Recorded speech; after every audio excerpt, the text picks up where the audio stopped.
Commençons par te dire merci. Merci pour cette semaine qui est en train de se terminer. Cette semaine a commencé par ta parole. Cette semaine finit par ta parole.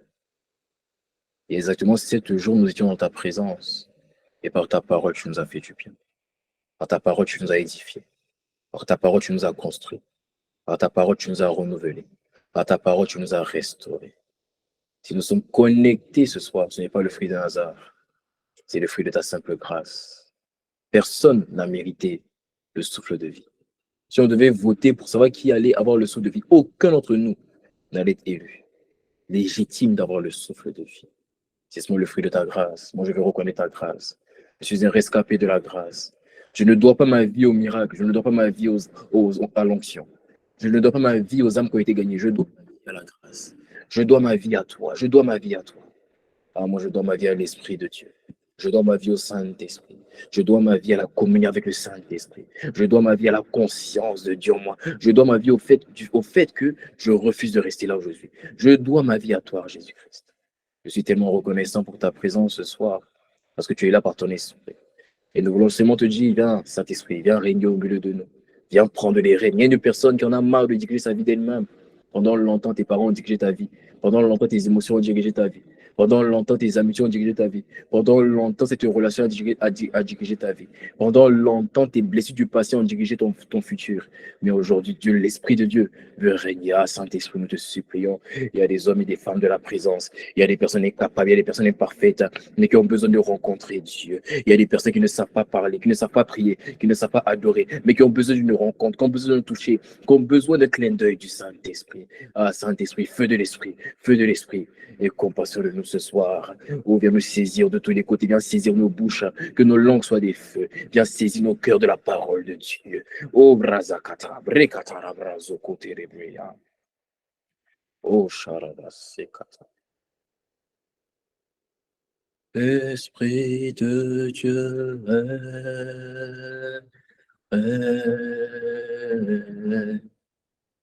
dans ma vie, esprit règne. Oh, règne, règne. Esprit de Dieu, viens, viens.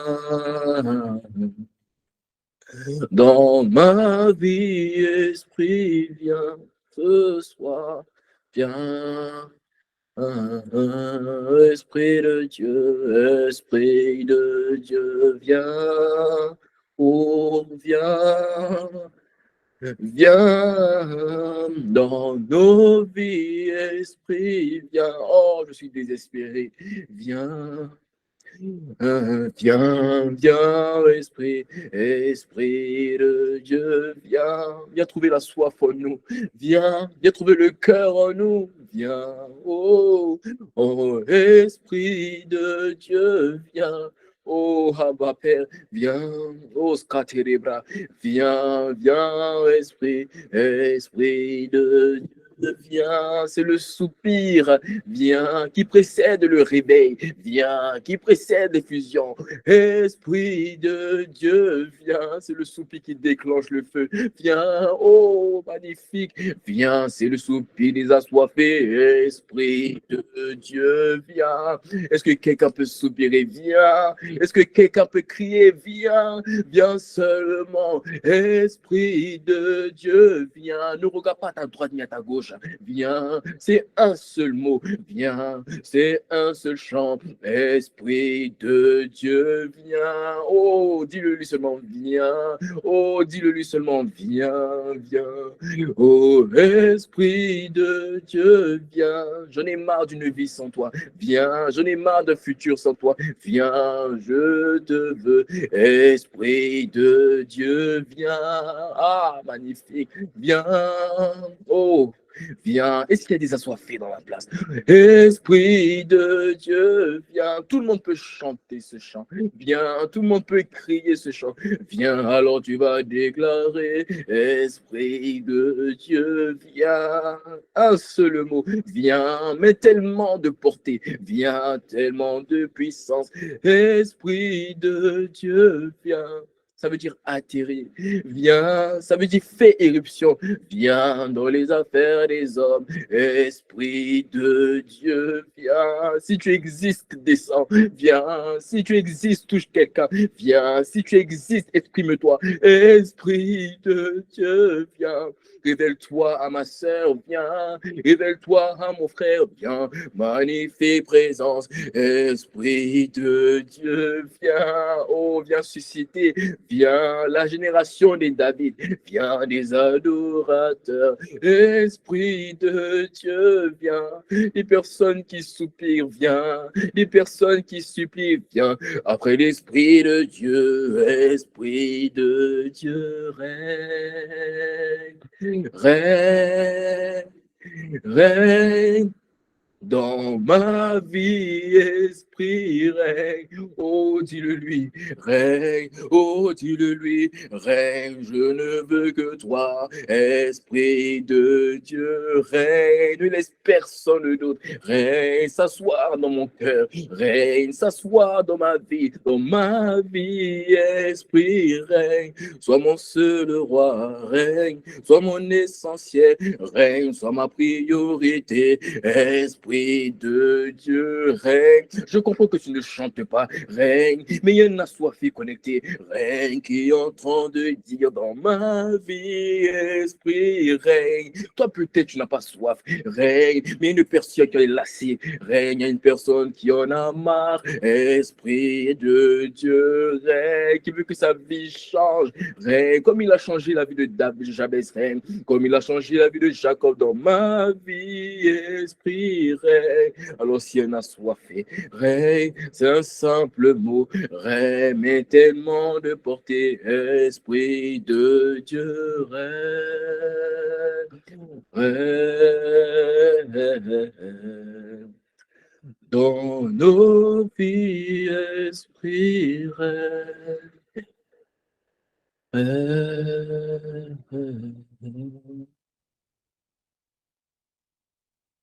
Yeshua.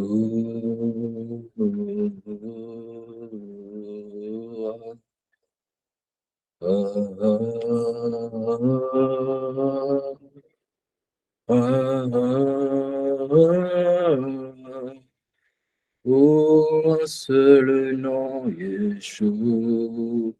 Oh, oh, ah, c'est ce qu'il me faut. Un seul nom pour changer mon histoire, Yeshua. Un seul nom. Oh non, tu dois élever la voix.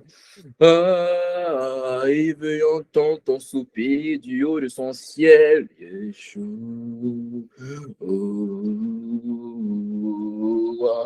Au chef d'État, toi le plus beau, de tous les chefs d'État de l'univers, Yeshua, tu règnes à jamais, tu as bâti ton trône sur la justice et sur l'équité, Yeshua. Tu reviens bientôt.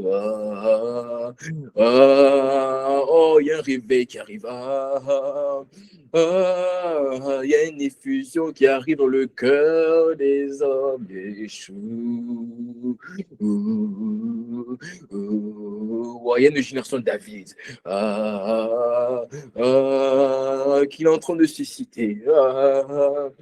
Une génération qui rimera avec adoration. Yeshua.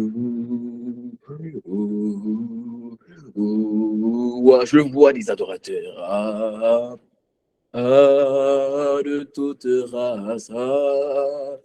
de toute origine et de toute nation, Yeshua,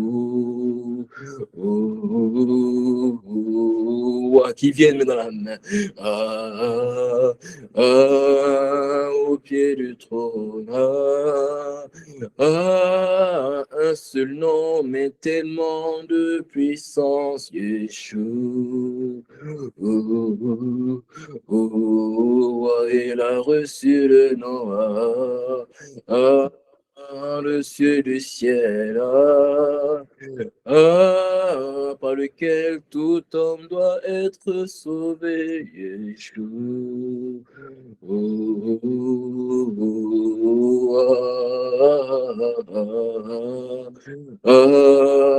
Tu es l'amour, tu es l'amour de ma vie, Yeshua, tu es mon époux, tu es mon oxygène, tu es ma raison de vivre, je suis amoureux de toi, tu es ma priorité, tu es ma plénitude, Yeshua. Un parfum qui sort de nous, la gloire de Jésus, le cri Yeshua.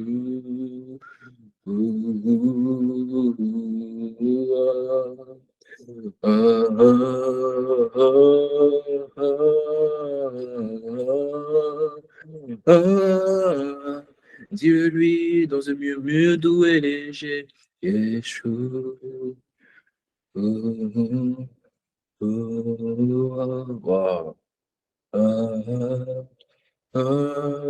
Ta vie ne restera pas où elle est. Cette version de toi n'est pas comme tu vas terminer. Yeshua.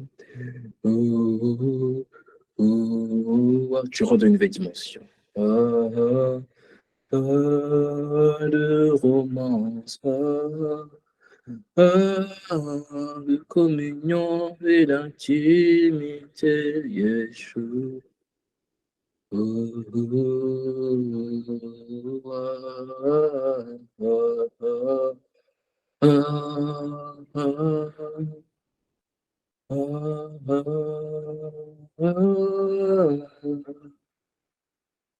Yeshua, Yeshua, Yeshua, Yeshua, Adonai.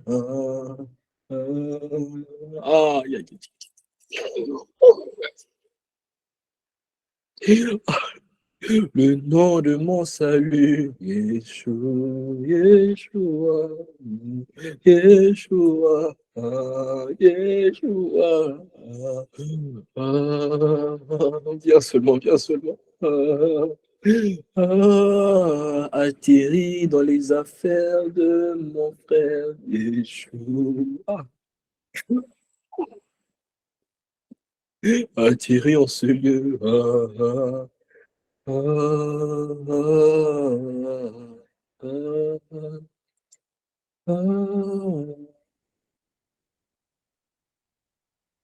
Yeshua, nous te disons merci. Merci pour ta présence en ce lieu. Nous avons besoin de toi. Nous avons besoin de te rencontrer. Nous avons besoin de te vivre, de t'expérimenter. Mais nous avons la volonté, mais nous ne savons pas comment faire. Alors nous demandons ta présence, Yeshua. Viens manifester tes œuvres. Pendant que la parole est envoyée, libère les cœurs, libère les vies. Il y a beaucoup de personnes blessées dans leur âme connectées au son de ma voix. Pendant que la parole est envoyée, libère les cœurs, libère les vies.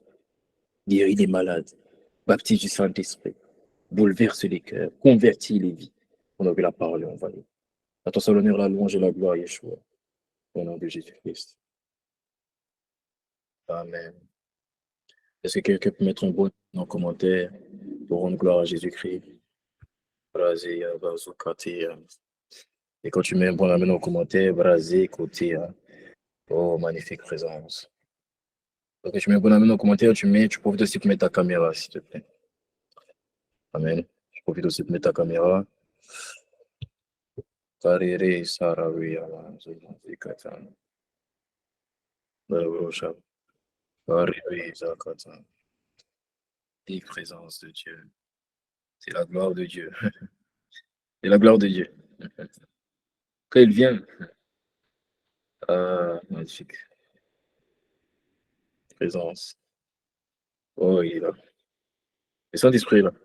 Pendant que la parole sera envoyée, et une personne, tu verras, c'est un feu, va remplir ton cœur. Certains, pendant que je suis en train de parler, ça a commencé pour certains.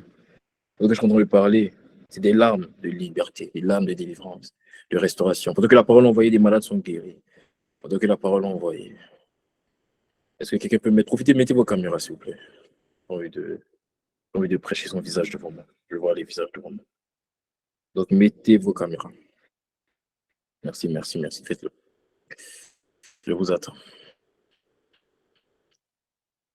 Souvent, il faut être sage. Hein. Souvent, lorsque l'instruction prophétique vient, souvent on pense que c'est pour perturber, c'est pour nous fatiguer. Est-ce que tu ne comprends pas? C'est que quand Dieu insiste, il identifie ceux qui obéissent au courant prophétique. Ils vont recevoir quelque chose. Ceux qui mettent leur caméra, ils vont recevoir quelque chose. Toi, tu ne comprends pas. Tu penses que c'est juste qu'on a envie de t'embêter. J'ai juste envie de te voir. Non, c'est pas ça. Moi, je te renvoie un message pour dire vraiment ta photo. C'est plus que ça. Il faut suivre le courant. Il faut comprendre. Faut être sensible. Il faut être sensible à l'esprit. Quand je mettais vos caméras, il faut être sensible à l'esprit. Vous savez, il y a des personnes avec qui je parle. Là. Le simple fait de voir ton visage, l'esprit me montre des choses sur toi. Tu sais pas. Il faut être sensible à l'esprit. Il faut être sensible à l'esprit. Merci Saint-Esprit pour ta glorieuse présence. La présence de Dieu est ici. Voilà pourquoi tu ne sortiras pas comme tu es rentré. Au nom de Jésus-Christ. La présence de Dieu ici. Oh Seigneur, Esprit, viens régner, viens régner.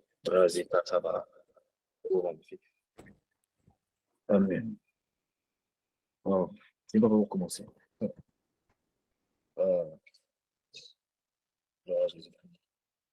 nous sommes à la 9e semaine de notre série consacrée à Dieu.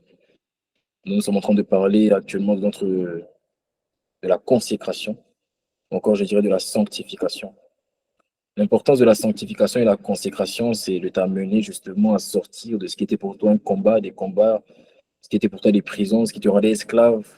La chair te rendait esclave, le monde te rendait esclave, le diable te rendait esclave. Toutes ces voix que tu entends qui te perturbent, qui t'amènent au péché, toutes ces voix que tu entends qui te poussent vers la masturbation, qui te poussent vers la pornographie, qui te poussent vers l'orgueil, la colère, qui te poussent vers l'infidélité, qui te poussent vers le manque de connaissance, l'ignorance, qui te pousse vers la folie, toutes ces choses qui te poussent vers ce qui est contraire à la parole de Dieu. Même les maladies sont des œuvres de ténèbres, toutes ces choses qui t'amènent vers les maladies. Il y a des saisons de l'année, quand tu arrives comme ça, automatiquement, tu tombes malade. D'où ça vient? Ça vient du fait qu'il y a un problème dans ce qu'on appelle la consécration, dans ce qu'on appelle la sanctification. Parce que sanctification, je t'ai expliqué, ça vient du terme grec agiasmos, et ça veut dire mettre à part. Tu vois, si je te mets à part, ça veut dire je te mets à part, je te mets de côté, je te mets loin de tout ce qui pourrait te frapper, de tout ce qui pourrait te faire du mal. Lorsqu'on parle de sanctification, c'est Dieu qui te met à part afin de t'éviter les erreurs, afin de t'éviter les peines, afin de t'éviter les blessures émotionnelles, afin de t'éviter les péchés, afin de t'éviter toutes sortes de maladies. Donc quand Dieu te met à part, c'est pour un but. Voilà pourquoi il nous envoie dans cette série consacrée à Dieu. Parce que la Bible dit car ceux du peuple qui connaîtront leur Dieu agiront avec fermeté. Ça veut dire la connaissance t'amène à la consécration. La connaissance t'amène à la sanctification.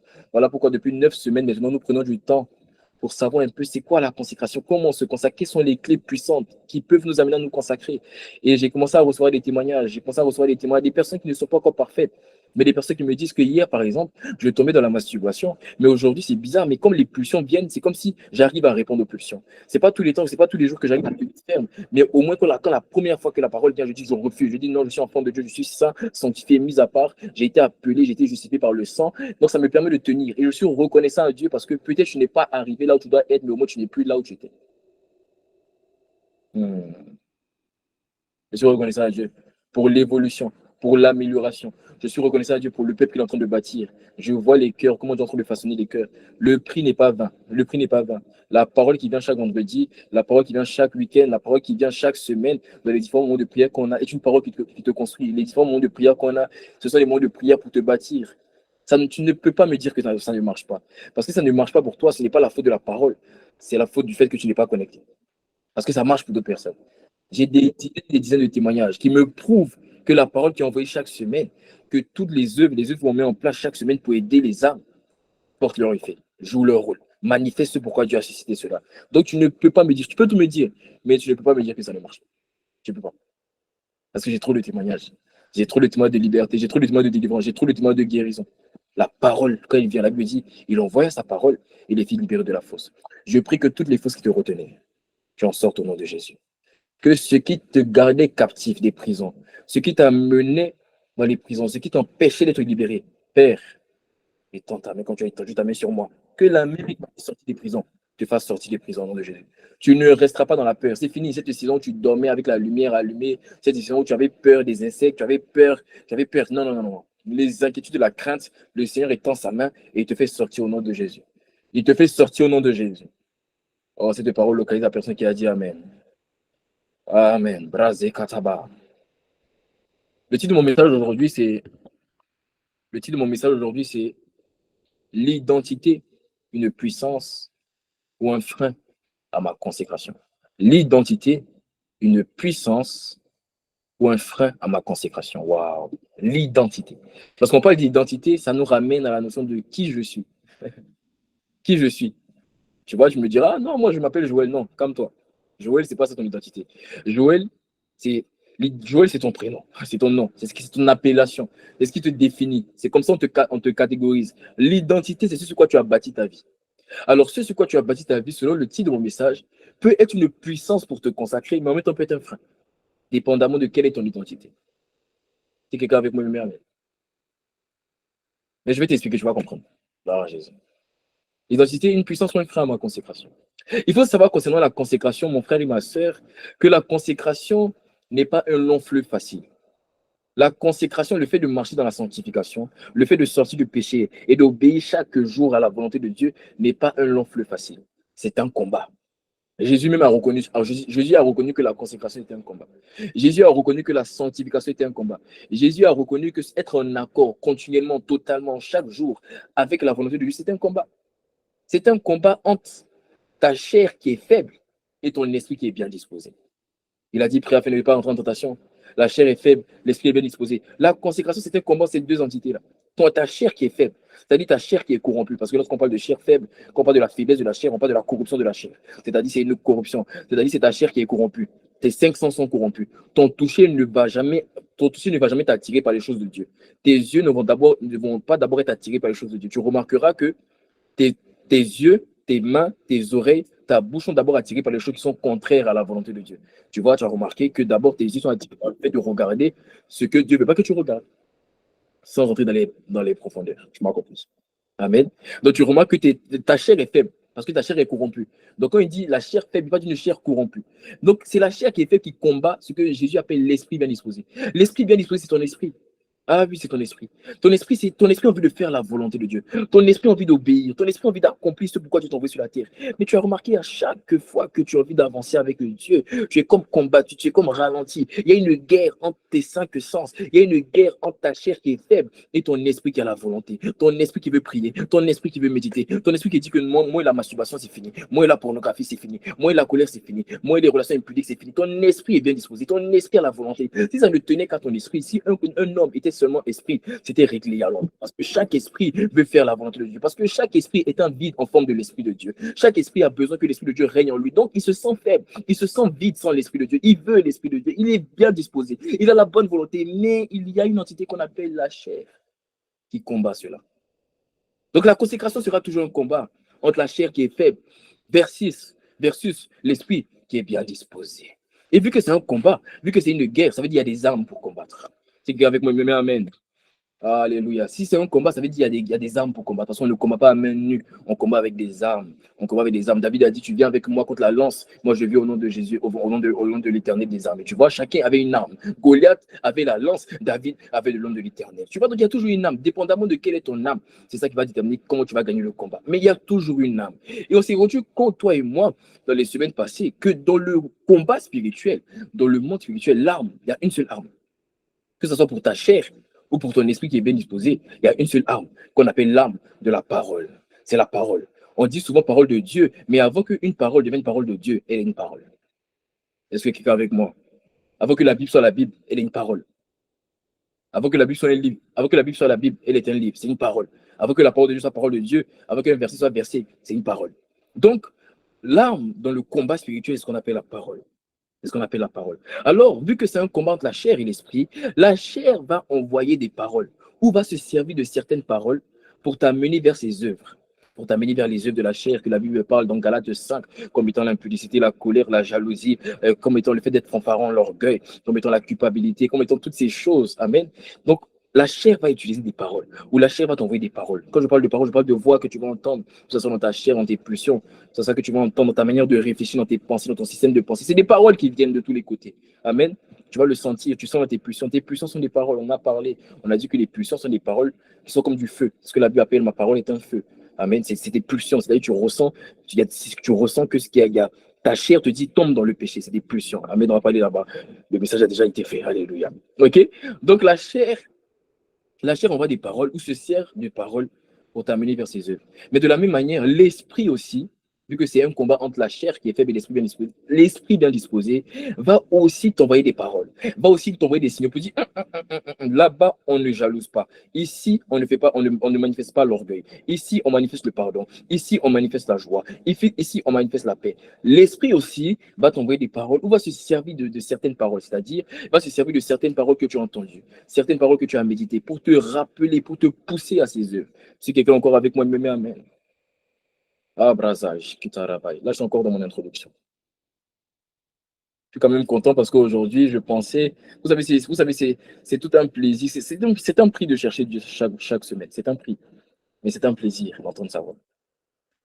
Et moi, je suis tellement reconnaissant semaine après semaine pour sa parole qui vient. Tu l'as pas aidé, tu sais pas comment j'ai pas eu le prix. Mais c'est des heures. Il faut s'asseoir devant Dieu. Et Dieu, on va où? Et hier, pendant que je réfléchissais, je pensais que l'Esprit allait conduire d'une certaine manière. Ce matin, j'ai prié encore. Il m'a conduit d'une manière totalement différente. Mais comme il m'a conduit, je sais que c'est pour parler à ton cœur. Donc c'est l'essentiel. Alléluia. Donc la parole, c'est l'arme. Et on a dit qu'une arme, tel un char, qui peut protéger, mais en même temps tuer, la parole aussi a différentes formes. La parole a différentes formes. On a dit que la parole a plusieurs formes. La parole est comme un feu. Amen. La parole est comme un feu. La parole peut être comme une épée. La Bible ne parle pas de l'épée de la parole de Dieu. Ok, mais la Bible dit la parole n'était pas comme une épée à double tranchant. Amen. La, excusez-moi, la parole est aussi comme un marteau qui brise le roc. Amen.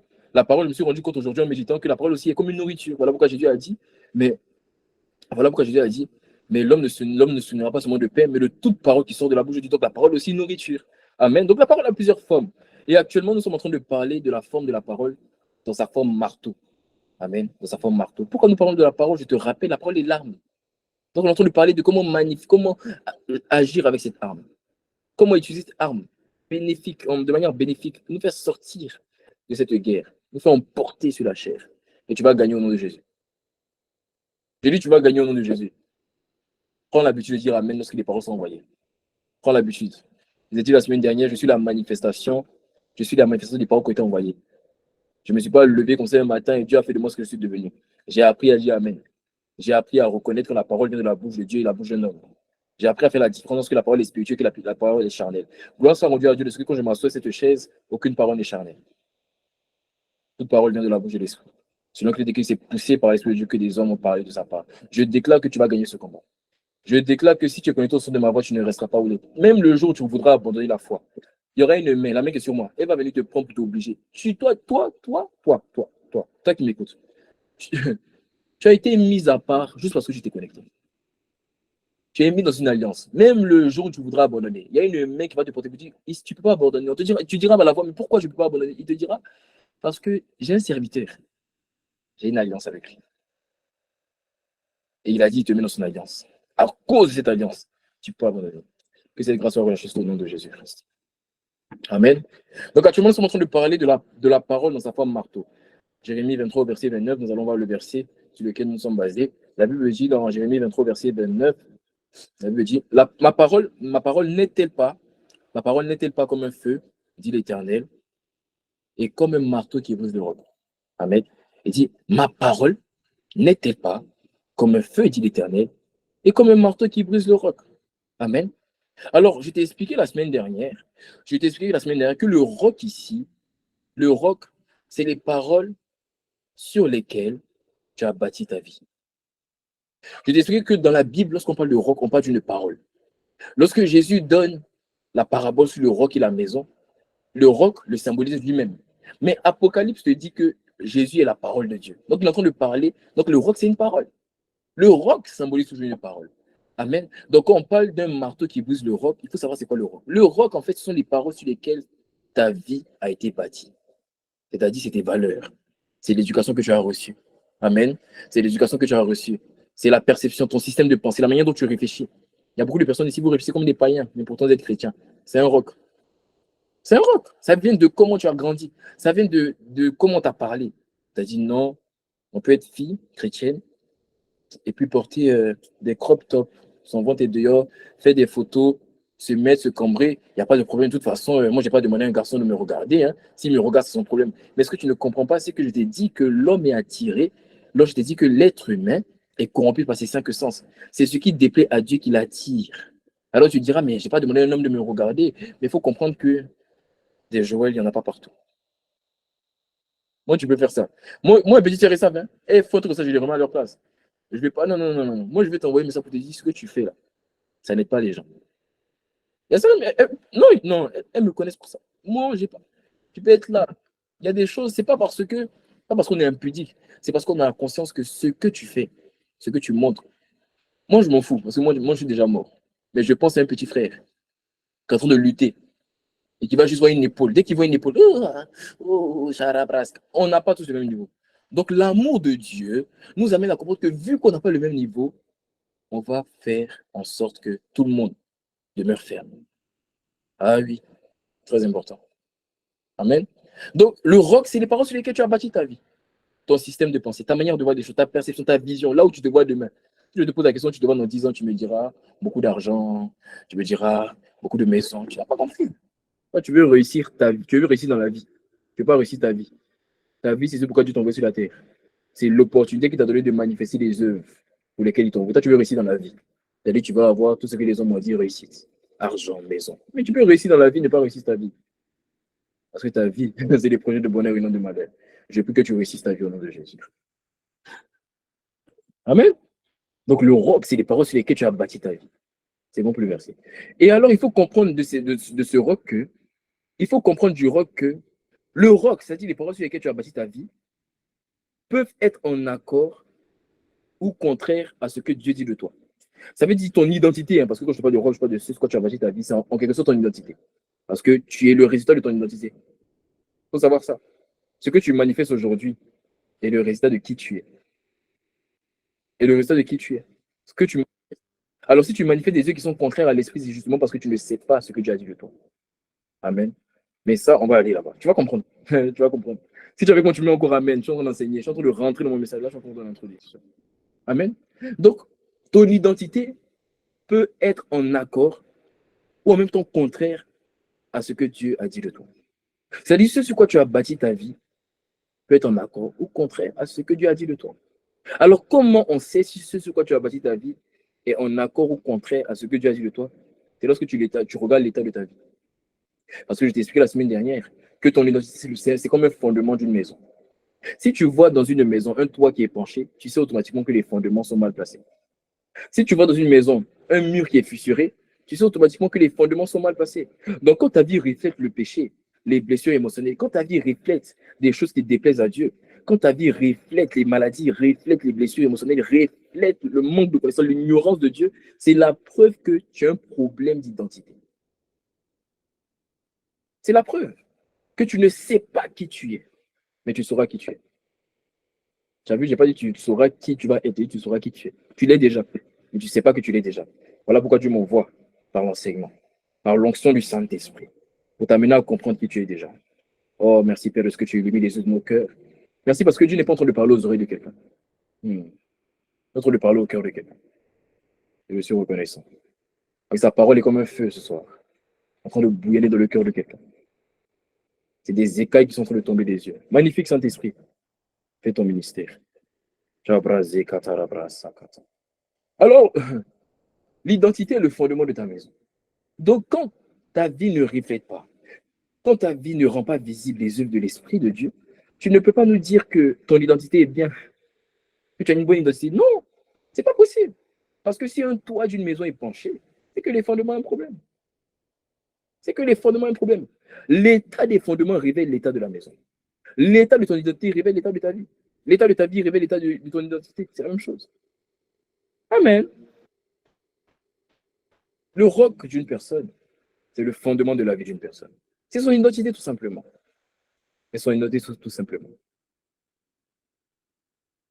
Alors tu as vu dans le verset, on te dit que maintenant on a parlé du roc, mais il y a l'autre partie du verset qui te dit un marteau qui brise le roc. Tu vois? Donc on t'a parlé du roc, mais on te dit que le marteau sert à briser le roc. Marteau qui brise. Le feu, on te dit ma parole n'était pas comme un feu. Mais la Bible ne te dit pas ce que la parole fait. La Bible te dit l'épée de la parole de Dieu, mais on ne te dit pas réellement ce que l'épée fait. Bon, après, dans Hébreu 4, si on te dit ce que la parole fait. Amen. Mais tu as remarqué, par contre, on te dit le marteau qui brise le roc. Dieu, par la bouche du prophète Jérémie, appuie sur le fait que la parole n'est pas seulement un marteau. Elle joue un rôle. Quel rôle? Elle brise. La notion de marteau qui brise, en fait, c'est pour te faire comprendre que le marteau est l'outil que Dieu te donne pour détruire la mauvaise identité sur laquelle tu as bâti ta vie. Est-ce que quelqu'un me comprend? Si Dieu insiste sur le fait que marteau qui brise, et il ne dit pas seulement marteau, pourquoi il va insister dessus? On sait qu'un marteau, c'est à casser les choses. Je ne sais pas pour toi. Tu vois, mais pourquoi Dieu insiste dessus? Pourquoi il insiste sur le fait que le marteau qui brise? C'est pour t'amener à comprendre que le marteau en question, dont il est question ici, c'est un marteau qui sert à quoi? À briser les mauvais rocs, à briser la mauvaise identité de ta vie. En fait, Dieu veut t'expliquer que c'est la dimension de sa parole qui vient renouveler ton identité, qui vient t'amener à faire quoi? À faire deux choses. À prendre conscience de ton identité en lui et à manifester cette identité-là.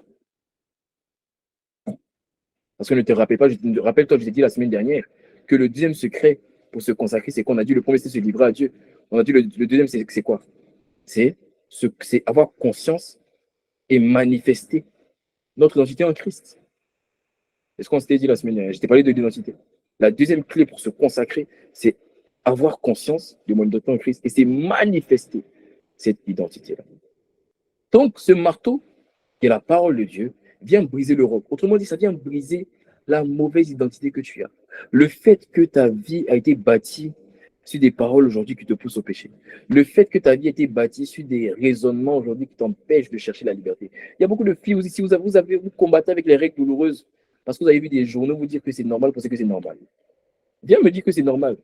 J'ai une dizaine de sœurs, de mes petites sœurs qui ont été guéries de ça. Tu peux me dire que c'est normal? Si c'était normal, personne n'avait guéri. On ne guérit pas des hormones. On guérit des démons. Donc, en quoi c'est normal? C'est des mauvais fondements, justement. Donc, la parole marteau va venir briser, en fait, cette mauvaise manière de penser. Amen. Et ça va te donner l'identité de Christ. Donc, la parole qui brise le roc, c'est une parole qui va venir t'amener à avoir conscience et à manifester ton identité en Jésus-Christ. Alors, c'est quoi l'identité? Maintenant, je rentre dans mon message. C'est quoi l'identité d'une personne selon Dieu, pas selon les hommes, pas selon la chair, pas selon l'âme, selon Dieu? Qu'est-ce que Dieu appelle identité? Si tu comprends ça, tu as compris. Si tu comprends ce que Dieu appelle l'identité, tu vas comprendre. Parce que nous, quand on parle d'identité, regarde, quand toi et moi on parle d'identité, on parle par exemple de ce que j'aime faire, tu vois, de mes passions. Non, ça c'est la personnalité, c'est pas l'identité. On parle de mes habitudes, de comment j'ai grandi. Ah, c'est pas ça l'identité, c'est pas ce que Dieu appelle l'identité. Dieu appelle l'identité les choses qui demeurent dans ta vie, les choses qui sont établies pour toujours. C'est ça que Dieu appelle l'identité. Tu veux que je te le prouve? Ok. Voici comment laisse-moi parler. Il m'a posé cette question. Il m'a dit, Joël, laisse-moi poser cette question. Il m'a dit, quand une personne meurt, il m'a dit, quand une personne meurt, qu'est-ce que la personne emporte avec elle? Et j'ai regardé parce que quand tu te poses une question, en fait, tu n'as pas la réponse. C'est la réponse. Mais si tu as la réponse, je peux t'aider. Donc, je n'avais pas de réponse de toute façon. Donc, j'ai dit, ah, mais personne ne peut envoyer. Quand on meurt, on meurt. Quand on est mort, on est mort. J'ai parlé comme ça à Dieu. Il m'a posé la question, il m'a dit, mais quand une personne meurt, qu'est-ce qu'elle emporte? J'ai dit, elle n'emporte rien. Il m'a dit, non, non, non, il y a une chose qu'elle emporte. J'ai dit quoi? Il m'a dit, elle emporte toujours son prénom et son nom. Quand une personne meurt, elle laisse ses diplômes, elle laisse ses maisons, elle laisse tout ce qu'elle veut. Mais on sait que c'est un tel qui est mort. Ça le suit. Le jour où on parlera de sa mort, on dira ce jour-là, un tel est mort. Si sa tombe, on marquera la tombe de un tel. Ça veut dire que son prénom, son nom, demeure éternel, le suit dans l'éternité. Alors pour Dieu, c'est des choses éternelles qui définissent véritablement ton identité. Donc tu as compris que ton identité, ce n'est pas tes passions, ce n'est pas tes habitudes. Ton identité, c'est un peu semblable à ton nom de famille, à ton prénom. C'est ce qui va te suivre.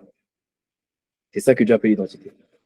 C'est les choses qui demeurent, qui sont les fondements de ton identité. Est-ce que quelqu'un comprend ce que je suis en train de raconter? Amen. Et selon Dieu, il y a trois choses qui demeurent éternelles.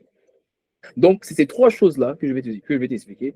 Pas aujourd'hui, je vais juste te les montrer c'est quoi. Et dans les semaines à venir, on va vraiment appuyer dessus parce que, regarde, si tu sors de, de cette série d'enseignement comme tu es rentré dans cette série d'enseignement, c'est que c'est qu'il y a un problème. Si tu t'accroches, la porte qui vient va. Non, non, tu ne peux pas avoir les yeux fermés. C'est impossible. Elle vient pour toi. Je dis cette parole, elle vient pour toi. Magnifique Saint-Esprit.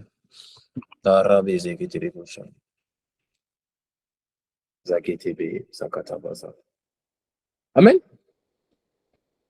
Alors, selon Dieu, il y a trois choses qui demeurent. Et c'est ces trois choses-là alors qui sont les fondements de ton identité. Et c'est ce qu'il explique dans 1 Corinthiens 13 au verset 13. 1 Corinthiens 13 au verset 13. Il dit, en somme, trois choses demeurent.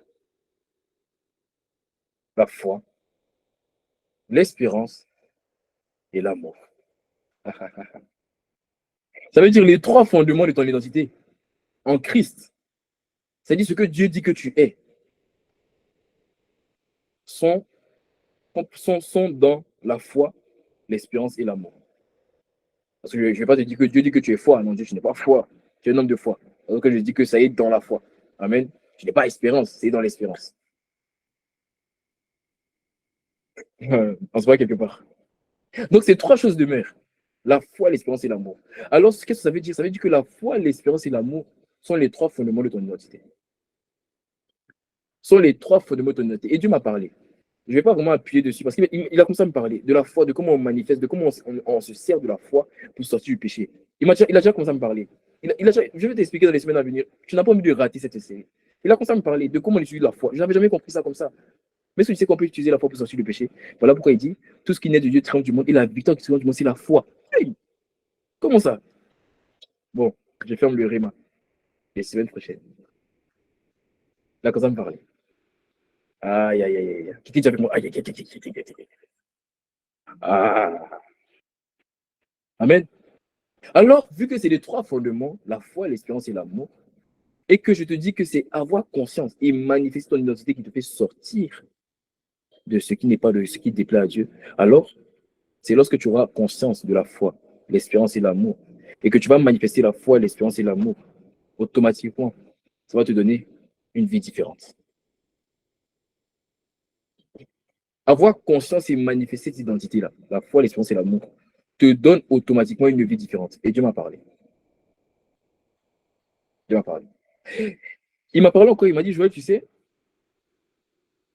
il m'a dit, pour que le fils du président vive une vie présidentielle, une vie présidentielle, il faut que ce fils-là applique un certain nombre de choses.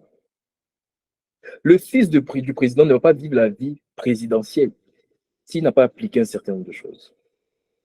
Pour que le fils du président commence à manifester les grâces qui viennent avec cette vie, il faut qu'il applique un certain nombre de choses.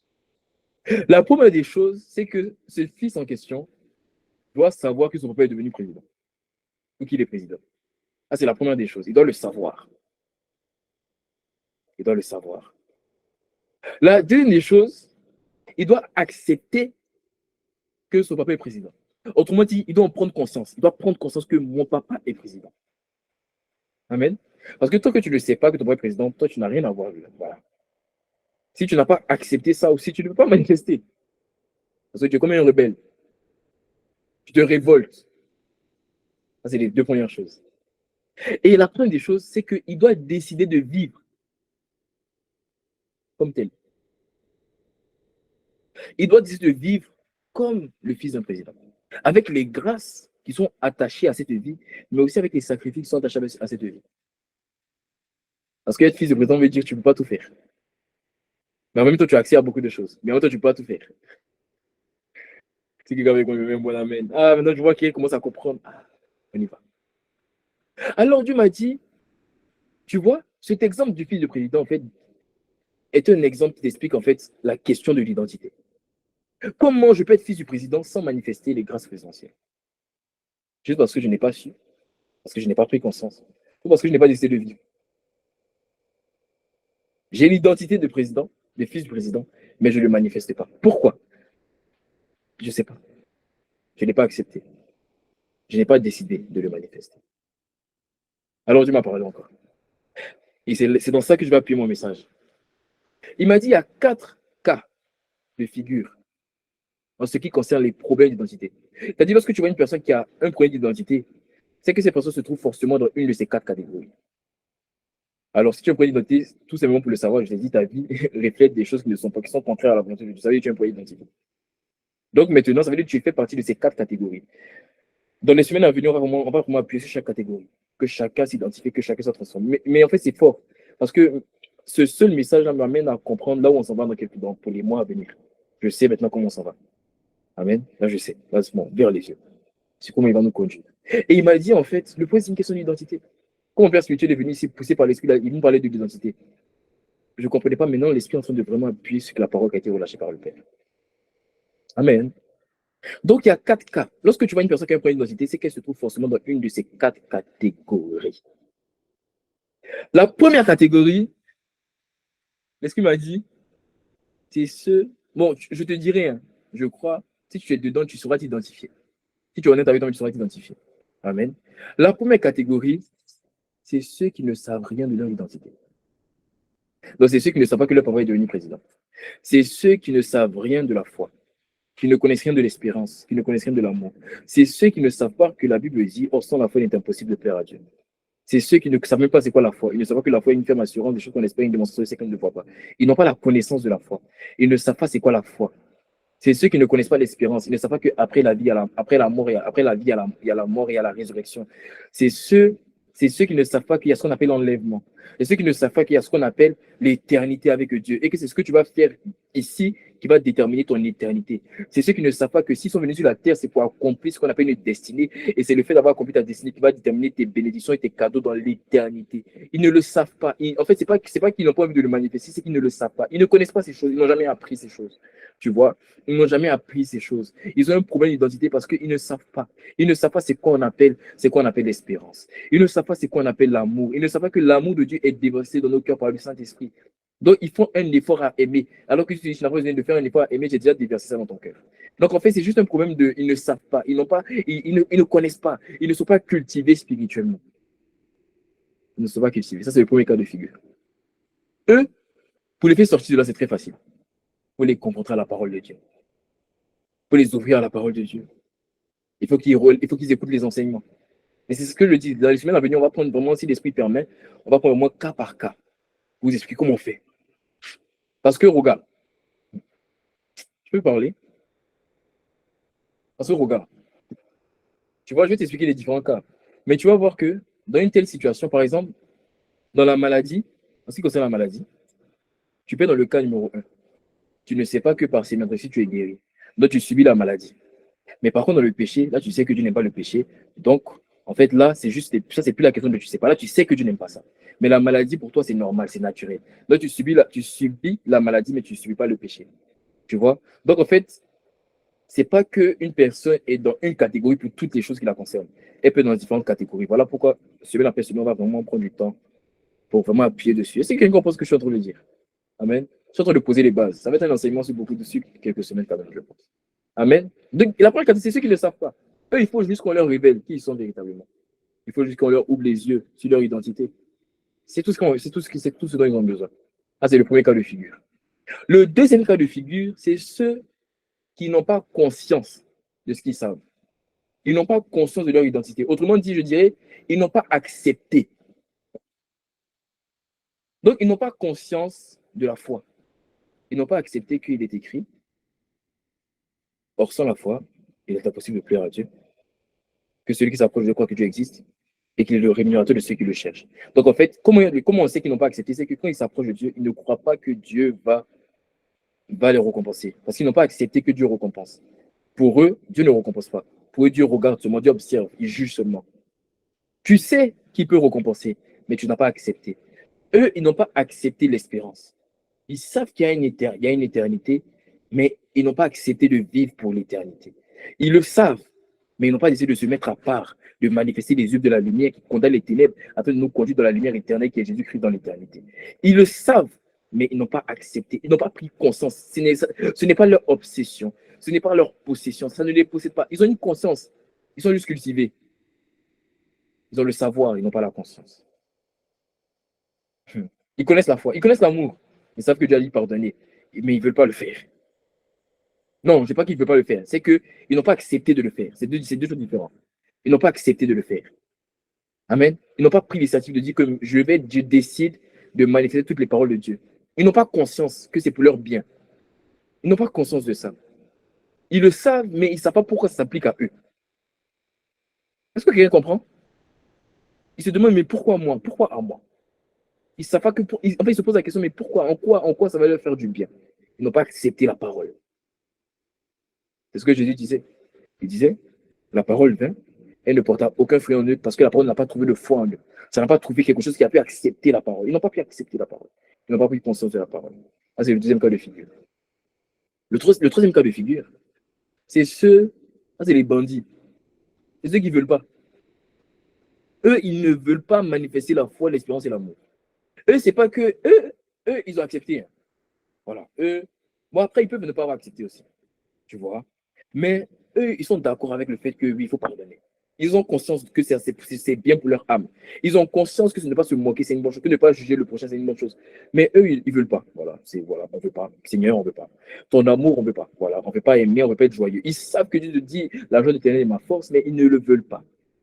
Eux, ils ne veulent pas manifester la foi. Ils ne veulent pas manifester la foi. Ils ne veulent pas, parce que la Bible dit que la foi sont les œuvres et morts. Et ils ne veulent pas manifester les œuvres de la foi. Ils ne veulent pas le faire. Ils ne veulent pas manifester l'espérance. Ils ne veulent pas. Voilà. La sanctification, ils ne veulent pas. La consécration, ils ne veulent pas. La joie, ils ne veulent pas. La patience, ils ne veulent pas. Il y a des situations où Dieu dit pardonne à ta soeur. Ils ne veulent pas. Ils savent qu'ils doivent le faire. Ils ne veulent pas. Ils ont accepté même le fait qu'ils doivent le faire pour le bien de leur âme. Ils disent je préfère avoir des blessures émotionnelles que pardonner celle-là. Je préfère avoir des blessures émotionnelles que pardonner mon père le dragon. C'est qu'on appelle leur papa dragon. Je préfère avoir des blessures émotionnelles que pardonner ma mère. Je préfère avoir les blessures émotionnelles que pardonner ceux qui m'ont fait du mal. Je préfère avoir les blessures émotionnelles que pardonner celui qui a abusé de moi, celui qui m'a violé. Je préfère. Et en fait, ce que tu comprends, c'est que tu es dans la catégorie de ceux qui ne veulent pas. Ils savent que c'est l'antidote. Ils savent que l'antidote pour sortir de l'amertume, c'est quoi? C'est le pardon. Mais ils ne veulent pas. Ils savent que dans le monde compliqué, on ne blâme pas Dieu. On ne blâme pas Dieu. On ne murmure pas. Et ils se plaignent. Ils savent. Mais ils se plaignent. Ils ne veulent pas le faire. C'est pas qu'ils ne savent pas. Ils ne veulent pas. Ils ne veulent pas. C'est ceux qui sont capables de pardonner une fois. Mais si tu refais la même chose deuxième fois, ah non, je pardonne une fois, on va pas abuser. Ah non, non, non. Une fois au passage, ok. Mais deux fois la même personne en plus, la même la dernière fois, je t'ai parlé. La dernière fois, je t'ai dit. Non, non, non. La première fois, non, non. Là, non. La première fois, on garde son cœur. Saint-Esprit, merci de ce que tu es. La deuxième fois, idiot. Ils veulent pas. Ça, c'est la troisième catégorie. Et la quatrième catégorie, laisse-moi dire, c'est ceux qui n'arrivent pas. C'est pas qu'ils veulent pas. C'est pas qu'ils n'ont pas accepté, c'est pas qu'ils ne savent. Ils n'arrivent pas. Mais après, encore, en fait, je vais te montrer dans les semaines à venir que quand une personne n'arrive pas, il y a deux cas. Il y a encore deux sous-catégories, en fait. Parce qu'en fait, dans tout ce que je vais t'expliquer, je vais te montrer, c'est profond. En fait, je vais te montrer que dans la catégorie de ceux qui n'arrivent pas, il y a deux sous-catégories. Il y a ceux qui ont la volonté et qui n'arrivent pas. Mais il y a aussi ceux qui n'ont pas la volonté, c'est pour ça qu'ils n'arrivent pas. Parce que Jésus a dit, je vous donne le vouloir et le faire. Donc si tu n'as pas le vouloir, tu n'auras pas le faire. Amen. Mais il y a certains qui n'arrivent pas. Ils font les efforts, mais ils n'arrivent pas. Justement parce qu'ils le font mal. Est-ce que Jacques explique? Mais ça, je vais t'expliquer dans les semaines. Il dit, mais vous demandez mal pour satisfaire vos convoitises. Tu vois? Donc souvent, on n'arrive pas parce qu'en fait, notre motivation est mauvaise. Aïe, aïe, aïe. Ouh, c'est fort, hein, quand Dieu parle. Oh, quelqu'un dit avec moi encore, aïe, aïe, aïe, aïe, aïe, aïe, aïe, aïe. Ah, Seigneur, merci. Et l'Esprit m'a dit une chose. Il m'a dit, tu vas dans les 4 cas là. Dans les 4 cas que je t'ai cités.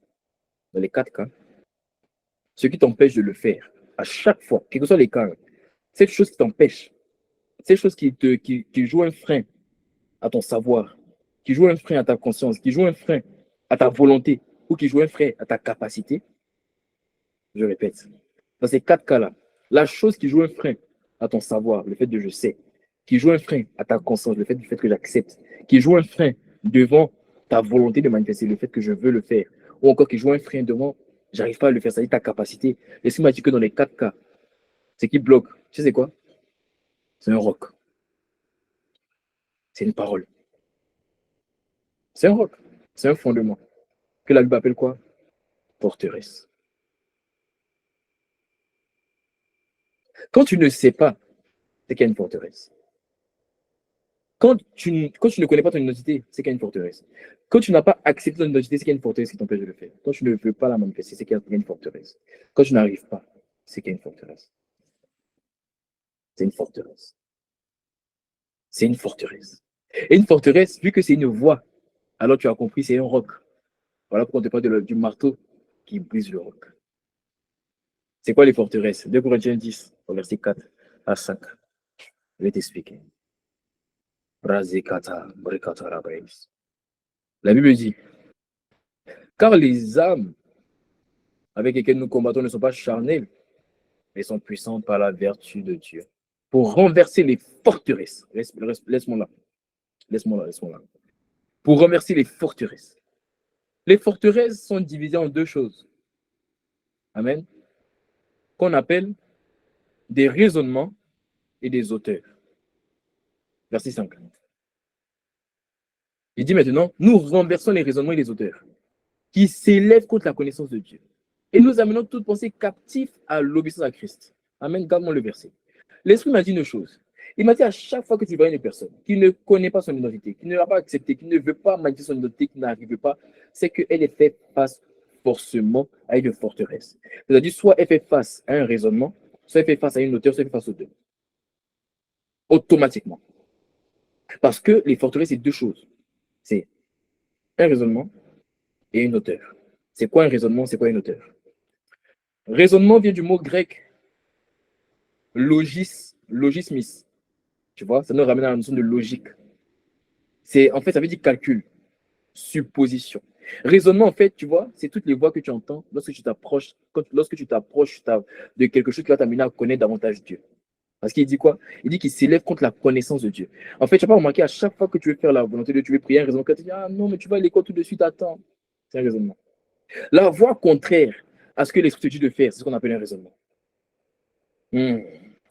Ce calcul, ça vient avec un calcul. C'est comme une supposition. On te dit, mais non, tu vas aller évangéliser. Là, tu te dis, mais non, il fait froid, ah, tu ne vois pas, non, laid, tu es seul, attends, tu seras avec des gens. Raisonnement.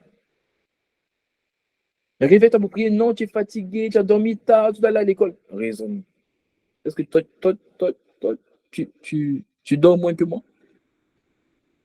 Bon, j'avoue que depuis quelque temps, Dieu a rendu ma vie de prière flexible. Oui, mais on a dû s'opérer pour que ça arrive à là. Franchement, maintenant, c'est plus flexible. Maintenant, voilà, mais c'est flexible. Mais en même temps, souvent, dans la plupart des choses, nous faisons face à des raisonnements. Lire la parole de Dieu. Non, la voix de Dieu, non. Laisse. Pas besoin de ça. Regarde un message. Dieu dit, mais médite. Non, non, non. Regarde un message. Regarde le message de Joël. Va sur YouTube. Dieu dit, médite. Non. C'est la même chose, c'est la parole. Dieu dit, mais je sais, mais je veux te révéler quelque chose de différent. Vas-y. Non. Vos raisonnements. Oui, mais tu ne vous bornez pas par des faux raisonnements. C'est-à-dire, c'est toutes les voies qui sont contraires à ce que tu essaies de faire. Donc, laisse-moi dire, à chaque fois que tu vois une personne qui ne sait pas, qui ne connaît pas, qui n'a pas accepté, qui n'a pas la volonté de faire, ou qui n'arrive pas, c'est qu'elle fait face à un faux raisonnement. à quelque chose qui lui dit, en fait, tu n'arriveras jamais. Et une fois qu'il te dit, tu n'arriveras jamais à marcher dans la sanctification, c'est un faux raisonnement. Cette voix m'a parlé. Cette voix en fait, tu n'es pas nouveau. Cette voix m'a parlé avant toi. Tu sais quoi? Je l'ai terrassée par le sang. Elle n'est plus là, elle ne parle plus. Elle ne parlera pas dans ma postérité.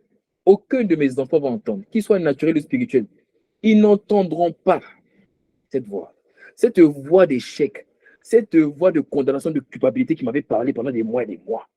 Quand j'ai compris qui j'étais et que j'ai renversé par puissance les raisonnements et les faux raisonnements que j'avais avec orgueil contre la connaissance de Dieu en moi, une fois que c'est tombé, il ne parle plus.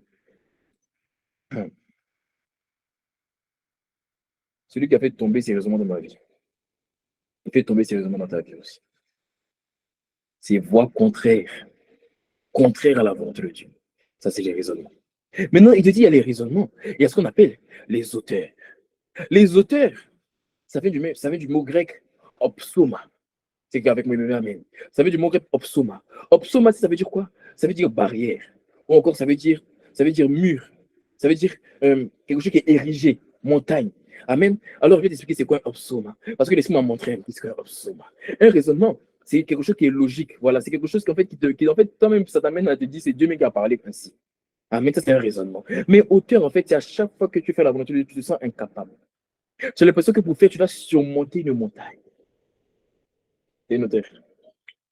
Non, franchement, si je suis devant ce garçon avec lequel je suis tombé hier, là, je pense qu'aujourd'hui, Père, je vais tomber. Qui t'a dit que tu vas tomber? Si je me tiens devant cette fille, celle-là, franchement, je l'ai tellement regardée. Je pense que je vais tomber, un Père. Permets que je n'arrive pas devant elle. Qui t'a dit que si tu es devant elle, tu vas tomber? Vous savez, laisse-moi vous parler. Je vais vous donner mon témoignage. Il y avait une saison, j'avais une peur trouble du fait que si je suis en face d'une fille, dans une chambre, moi, j'allais tomber automatiquement.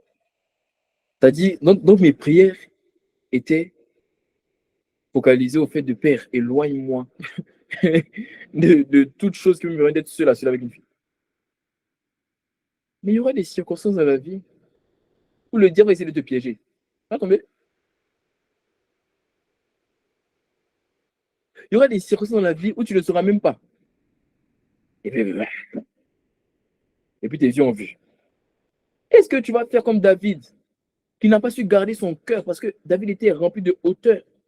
Donc quand il a vu Bathsheba, il a dit, hey, maman Nangai, que je vais faire? Comment je vais faire, Seigneur? À cause des auteurs. Ou parce que les auteurs sont renversés, tu vois et tu dis, mais tu passes à autre chose. Tu tournes le regard et tu vas loin. Et moi, je me disais que moi, j'allais tomber. Mais c'était les auteurs qui me disaient, en fait, telle circonstance, tel péché est insurmontable. C'est ça qu'on appelle les auteurs. À partir du moment où tu vois un péché, une blessure, une maladie, quelque chose qui te déplace à Dieu comme quelque chose d'insurmontable, c'est qu'il y a une auteur qui a été érigée. Alors tu comprends que Dieu a décidé de changer ta vie. Parce que la parole qu'il envoie révèle ce qu'il s'apprête à faire. Il y a trop d'auteurs qui t'ont gardé, il y a trop de raisonnements. La parole que Dieu envoie, si tu es fidèle, du mieux que tu peux, tu te connais. Tu payes le prix. C'est une question de semaine pour que tu deviennes la manifestation de Christ. Tu n'as pas vécu plus de combats que moi. Tu n'as pas été oppressé plus que moi. Quand le diable voit une étoile, il va plus t'oppresser. Quand il sait que toi, tu vas finir oppresseur, il va t'oppresser. Le diable m'a oppressé de toutes sortes de manières, par toutes sortes de voies. Je me rappelle, il fut une saison où je n'arrivais pas à dormir. Mes premières pensées au réveil, c'était la masturbation. Mes derniers au coucher, c'était la masturbation. J'étais oppressé dans ma chair, dans mon esprit, dans mon âme, par la pornographie. Toutes les pensées, c'était des scènes obscènes. Toutes les pensées, toutes. C'est-à-dire que c'est une oppression continuelle. Du matin au soir. Oppressé par des envies. Tu n'as pas été plus oppressé que moi. Par exemple, toi, tu es oppressé seulement la nuit quand tu ne dors pas. Voilà. C'est pour ça que j'ai dit dormir tôt, tu vas dormir tôt. Tu dis non, je dois bosser. Quand tu finis de bosser, maintenant le diable t'attrape, il te met à côté. Il dit bon, comme tu veux bosser, bossons ensemble. Amen. Voilà, viens, on va faire le coup de maison. Viens, on va réviser. Amen. Tu vois. Toi, c'était la nuit. Du matin au soir. En classe. Dans la rue. À une dimension de perversion. Je sais pas.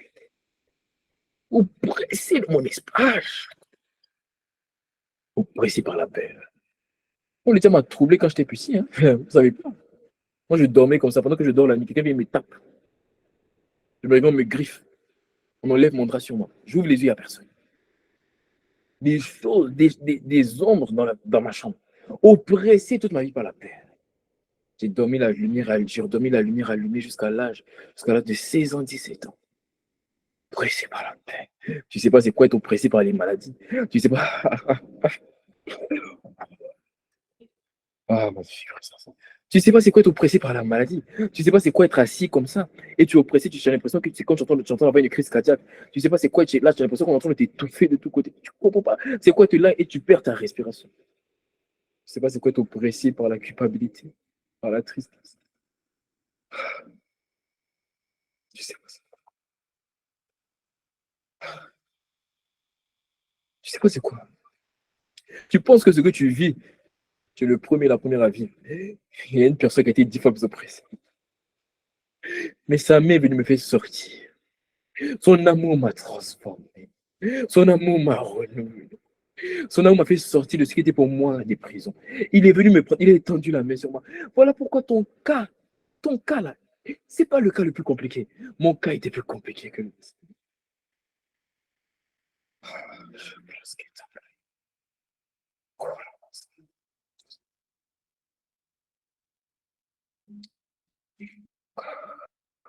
Mon cas était plus compliqué que le tien.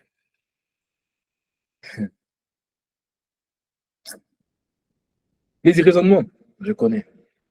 Les auteurs, je connais. Mais par-dessus tout, je connais le marteau qui brise le roc. Je connais la parole faite chair. Je connais Jésus le Christ. Je connais l'auteur et le consommateur de ma foi.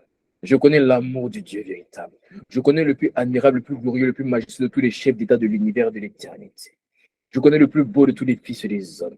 Je connais la réponse de Dieu aux problèmes de l'humanité. Je connais la solution de Dieu aux problèmes de l'humanité. Je connais la formule de Dieu aux équations de la terre. Je connais ma solution. Je connais la guérison. Je connais la restauration. Je connais la libération. Je connais la délivrance. C'est une seule personne. On l'appelle Jésus le Christ. On l'appelle l'agneau de Dieu. On l'appelle la parole faite chair. On l'appelle l'épée de la parole. On l'appelle le marteau qui brise le roc. On appelle le feu dévorant. On appelle le Dieu jaloux. On l'appelle Adonai. On l'appelle El Shaddai. On l'appelle la résurrection et la vie. On l'appelle l'esprit des 4 vents. On l'appelle l'esprit de Dieu. On l'appelle la sagesse. On l'appelle le conseil. On l'appelle la force. On l'appelle la puissance. On l'appelle l'autorité. On l'appelle l'époux. On l'appelle l'oxygène de ma vie. On l'appelle l'auteur. On l'appelle la tête du corps de l'Église. L'image du Dieu invisible. Le prototokos. On l'appelle le paraclet, on l'appelle l'enseignant, on l'appelle le conducteur, on l'appelle le conseiller, on l'appelle l'intelligence, on l'appelle l'honneur, on l'appelle la gloire, on l'appelle la louange, on l'appelle le pouvoir, on l'appelle la souveraineté, on l'appelle celui qui siège sur le trône très haut, on l'appelle le Seigneur des seigneurs, on l'appelle le roi des rois, on l'appelle Yeshua, on l'appelle Yeshua, on l'appelle Yeshua, on l'appelle Yeshua, Brassakatibrai, Kotima, élève la voix, élève la voix. Élève là-bas, commence à prier, brassetaba, kerebreketa, et kerebrezatama, komazata, élève la voix. C'est maintenant, c'est maintenant, c'est maintenant. Oh, Dieu va commencer à manifester ses œuvres. Il y a quelque chose qui va se passer. Brasé katabrai, to brasé kitarabrai. Oh Saint-Esprit, rentre dans les chambres, rentre dans les salons, rentre dans les chambres, rentre dans les salons, rentre dans les chambres, rentre dans les salons. Brakata katekata, reketorobrosa, rabaso katarabra, reketeribra, sekata, rakatuba. Oh Saint-Esprit, rentre dans les salons, rentre dans les chambres, fais ton ministère, fais ton ministère. Il y a une personne qui a besoin d'une rencontre. Oh, oh, oh, oh. Esprit de Dieu,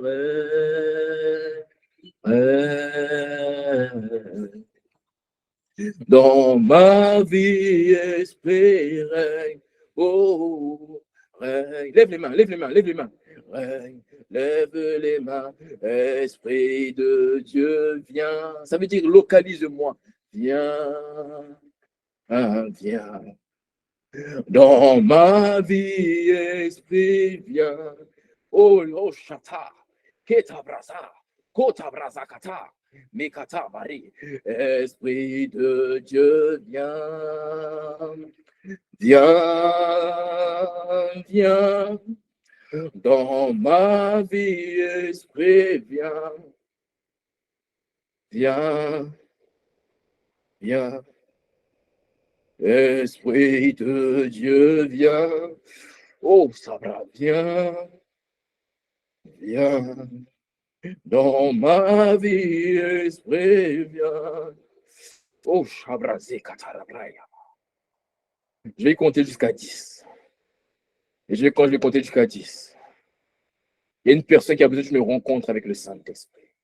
Il y a une personne qui a besoin d'un toucher avec le Saint-Esprit. Il y a une personne qui a besoin d'une gloire qui vient du Saint-Esprit. Pendant que tu lèves la main, je veux que tout le monde lève la main. Tout le monde lève la main. Oh, Brazatabraï. Je vais compter jusqu'à 10. Il y a quelque chose qui va se passer ce soir. Ta vie ne va pas rester où elle est. La main qui m'a porté va te localiser ce soir.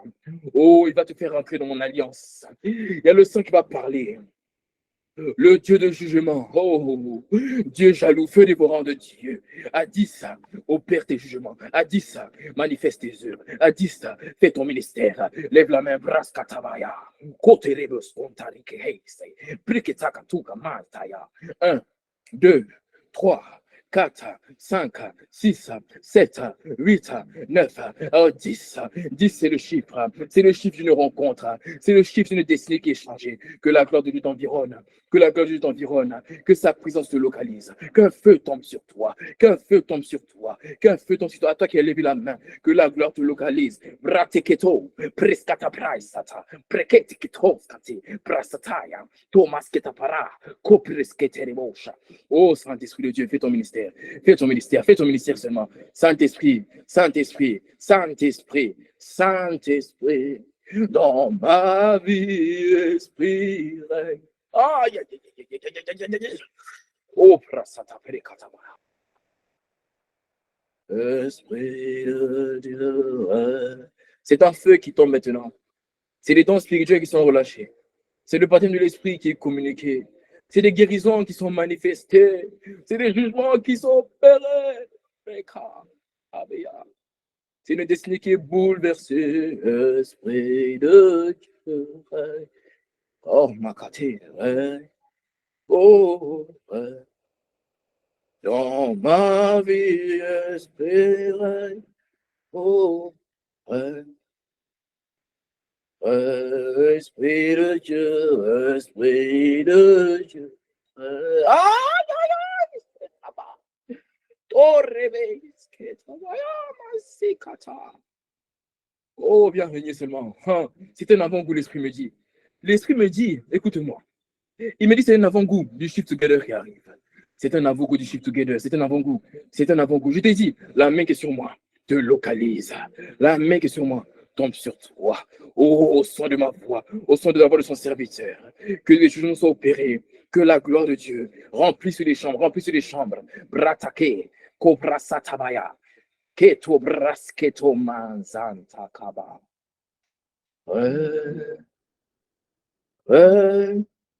Dans ma vie, esprit règne. Koprasketo. Oh yes. Oh yes. Oh yes. Oh yes. Radiko Rabasa. Oh yes. Oh yes. Oh yes. Oh yes. Oh yes. Oh yes. Oh yes. Oh yes. Oh yes. Oh yes. Oh yes. Oh yes. Oh yes.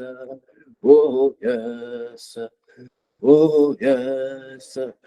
Dans ma vie, esprit règne. Oh, présence, si. Capares, cantapara. Magnifique Saint-Esprit. Oh, gloire de Dieu. Gloire de Dieu. Gloire de Dieu. Capare, caparabia. Oh, gloire de Dieu. Aïe, aïe, aïe, aïe. Oh, tu es bon. Et ta miséricorde durera toujours. Razakatabaya. Oh yes. Gloire de Dieu. Gloire de Dieu. Gloire de Dieu. Esprit de Dieu. Règne. Saint-Esprit, merci pour ton ministère. Merci pour ton règne. Tu as posé ta main sur la personne qui est restée connectée au son de ma voix. Cette personne, distingue-la, différencie-la, remplis-la, remplis-la, remplis-la, remplis-la, remplis-la, remplis-la. Au nom de Jésus-Christ. À ton seul honneur, la louange et la gloire, Saint-Esprit. Amen. Rasé, Kotabaya. Oh, magnifique présence. Gloire de Dieu.